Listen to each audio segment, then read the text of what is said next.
اسرائیلی فوج UAE کے اندر پہنچ چکی ہے اور 15,000 سے زائد پاکستانیوں کو وہاں سے نکالا گیا ہے اور لاکھوں پاکستانیوں کو متحدہ عرب امارات سمیت دیگر گلف ممالک سے نکالا جا رہا ہے۔ وجہ صرف یہی ہے کہ ایران، امریکہ اور اسرائیل کنفلکٹ، مڈل ایسٹ کی یہ ٹینشن۔ اسرائیل دوست متحدہ عرب امارات نے 15,000 کے لگ بھگ پاکستانیوں کو ایران، اسرائیل، امریکہ کنفلکٹ کی وجہ سے ڈیپورٹ کیا اور ان کی ساری جائیدادیں جو دبئی کے اندر موجود تھیں، ان کی جمع پونجی، ان کے بینک اکاؤنٹس، وہ سارے کے سارے اثاثے ہڑپ کر لیے، ضبط کر لیے اور ان لوگوں کو بے یار و مددگار چھوڑ دیا۔ ان لوگوں کو اپنے ملک سے نکال دیا جن لوگوں نے دبئی اور متحدہ عرب امارات کی ترقی میں اپنا کردار ادا کیا اور اپنے خون سے سینچا۔ یعنی وہاں پر موجود جو فلک بوس عمارتیں ہیں، وہاں پر موجود جو اکانومی ہے، ان کو سہارا دیا۔ وجہ کیا تھی؟ وجہ تھی بغض ایران، اور ان لوگوں کو ٹریس کر کے 15,000 کے لگ بھگ لوگوں کو پاکستان سے نکالا، جن کے نام میں محمد، علی، فاطمہ، حسن، حسین،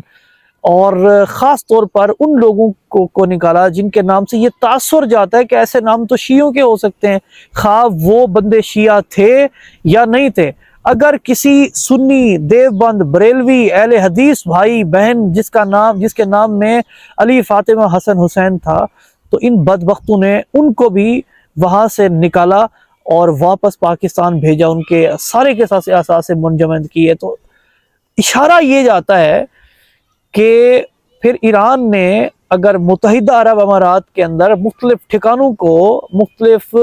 صہیونی ٹھکانوں کو نشانہ بنایا، اسرائیلی ٹھکانوں کو نشانہ بنایا، امریکی ٹھکانوں کو نشانہ بنایا، تو پھر کچھ غلط نہیں کیا۔ اس وقت دبئی وہ واحد دنیا کے اندر ملک ہے جہاں پر اسلام کا پرچار بھی ہوتا ہے، اور اس کے پیرالل اگر ہم دیکھیں تو یہودیوں کے نیٹ ورک بھی وہاں پر موجود ہیں۔ وہاں پر جو اسرائیلی بڑے موساد کے نیٹ ورک ہیں وہ بھی وہاں سے آپریٹ ہوتے ہیں۔ وہاں سے US کے جو انٹیلیجنس بیسڈ آپریشن ہے ان کی میٹنگز بھی ہوتی ہیں۔ تو اس کا مطلب ہے پھر ایران نے ان کی ٹھیک بجائی ہے۔ اور اگر یہ لوگ یہ کلیم کریں کہ ایران ہم پہ اٹیک نہ کرے، ایران ڈائریکٹ اسرائیل اور امریکہ کے اوپر اٹیک کرے، تو پھر ان کا وہ دعویٰ بھی جھوٹا ہے۔ اور جس طرح انہوں نے ان لوگوں کو نکالا ہے دبئی سے، ان لوگوں کو متحدہ عرب امارات سے نکال کے پاکستان میں بھیجا اور ان کے سارے اربوں روپے کے اثاثے ہڑپ کر لیے ہیں، تو اس سے ایک یہ بھی میسج جاتا ہے کہ پاکستان کی دبئی کے نظر میں کوئی حیثیت نہیں ہے، پاکستان کا ان کی نظر میں کوئی وقار نہیں ہے۔ اور پھر وہ صحیح خبر ہے، وہ صحیح کہتے ہیں کہ اب شاید دبئی جو آئرن ڈوم سسٹم ہے وہ بھی اسرائیل سے لگوائے، دبئی جو اپنی ایئر ڈیفنس ہے وہ بھی اسرائیل سے لے، امریکہ سے لے،